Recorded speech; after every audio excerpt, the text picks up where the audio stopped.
محترم سامعین، السلام علیکم۔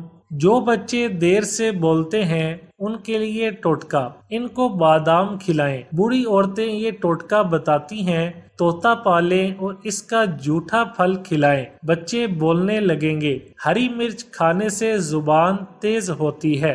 سانولے بچوں کا ابٹن، پسی ہلدی 1 حصہ، آٹا یا میدا 1 حصہ، گھی 1 حصہ ملا کر ذرا سا پانی ڈالیں اور بچے کے جسم پر یہ گوندا ہوا سخت آٹا ملیں۔ 1 گھنٹہ بعد بچے کو نہلا دیں، بچوں کا رنگ گورا ہو جائے گا۔ ہر روز آٹا لے کر ہلدی گھی ملا کر استعمال کریں۔ نومولود بچوں کا رواں صاف کرنے کے لیے، کچھ بچوں کے چہرے اور ہاتھوں پر لمبا رواں ہوتا ہے، اس کے لیے سب سے بہتر طریقہ یہ ہے، میدا یا باریک آٹا آدھا کپ لیں، اس میں 1 چاولوں والا چمچہ گھی کا ملائیں، تھوڑا سا پانی ملا کر سخت آٹا گوندیں۔ یاد رکھیں آٹا سخت ہونا چاہیے، اسے لوئی کہتے ہیں۔ تھوڑا سا آٹا لے کر بچے کے چہرے اور ہاتھوں پر ملیں، دن میں 2 بار یہ عمل کریں، روئیں کم ہو جائیں گے۔ جب بالکل ختم ہو جائیں تو پھر بھی احتیاطاً 1-2 دن ملیں، چہرہ صاف رہے گا اور بال نہیں نکلیں گے۔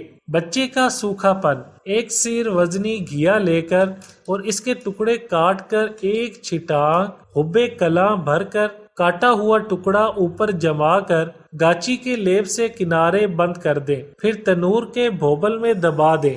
یہ عمل 3 مرتبہ دہرائیں، پھر اسے پیس کر رکھ لیں۔ بچے کا سوکھا پن دور کرنے کے لیے یہ سفوف 3 ماشے روزانہ دیں۔ انشاءاللہ چند روز میں سوکھے پن میں کمی واقع ہو جائے گی اور چند دنوں بعد مرض ختم ہو جائے گا۔